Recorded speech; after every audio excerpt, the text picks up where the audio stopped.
ভিডিওটা আপনারা দেখলেন, এটা গতকালকের বাংলাদেশ বিমানবন্দরের ঘটনা। বাংলাদেশ বিমানবন্দরের নিরাপত্তা কর্মীরা একজন প্রবাসী ভাইকে মেরে রক্তাক্ত করছে।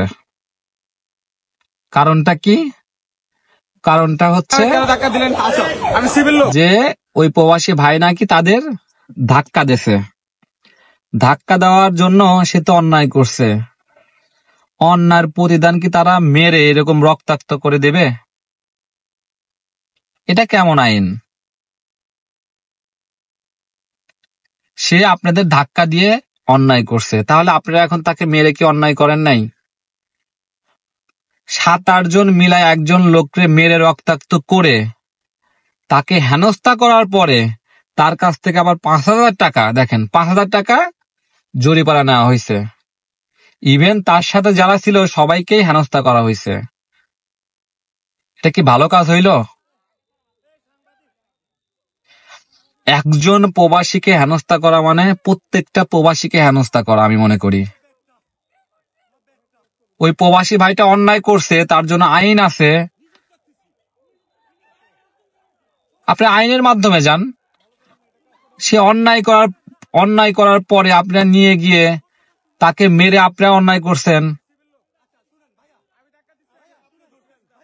এটা কেমন শিক্ষা আপনাদের? এটা কেমন শৃঙ্খলা আপনাদের? প্রবাসীরা কি মার খাওয়ার জন্য প্রতি মাসে লাখ লাখ কোটি কোটি টাকা রেমিটেন্স বাংলাদেশে পাঠায়? প্রবাসীরা কি রক্তাক্ত হওয়ার জন্য বাংলাদেশের অর্থনৈতিক চাকা ঠিক রাখে? এই দুঃসাহস আপনাদের কে দিল যে প্রবাসীর গায়ে আপনারা হাত দিচ্ছেন?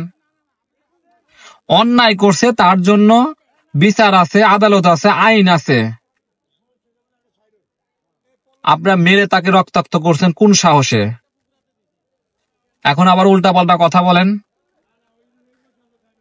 এইগুলা বাদ দেন। প্রবাসীদের সাথে এমন কোনো কিছু করবেন না যাতে প্রবাসীরা রেমিটেন্স শাটডাউন দেয়। মনে আছে আপনাদের?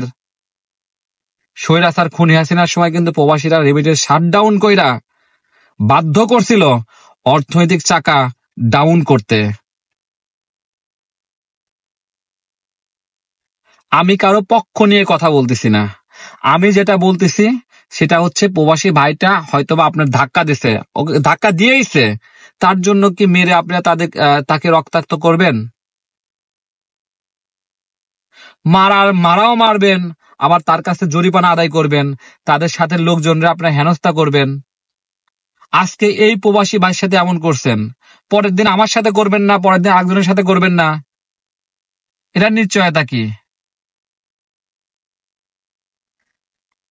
একজন প্রবাসী 8-9 ঘন্টা 10 ঘন্টা জার্নি করে বাংলাদেশ এয়ারপোর্টে নামে, তারপরে 1 থেকে 1.5 ঘন্টা দেরি করে তারপরে তারা ওইখান থেকে বের হয়ে পরিবারের সাথে তারা গ্রামে চলে যায়। ওই মুহূর্তে একটা প্রবাসীর মাথা কতটুকু ঠিক থাকে একজন প্রবাসী ছাড়া এটাকেও বুঝবে না। আপনাদের উচিত ছিল ওইখানে আরো দায়িত্বশীল হওয়া, দায়িত্বশীল ভূমিকা পালন করা, কিন্তু আপনারা এটা করেন নাই। আমরা চাই এই প্রবাসীর গা থেকে যে রক্ত ঝরছে এটা সঠিক তদন্ত হয়ে সঠিক বিচার যেন ওই প্রবাসী ভাইটা পায়। তাছাড়া কিন্তু এর পরিস্থিতি ভয়াবহ হবে। আমি কোনো দল টেনে কোনো কিছু টেনে কথা বলতেছি না। আমি কথা বলতেছি প্রবাসীদের পক্ষে। আপনারা এটা দলীয়ভাবে না নিয়ে প্রবাসীকে কেন মেরে রক্তাক্ত করা হইল এটা সঠিক তদন্ত আমরা চাই।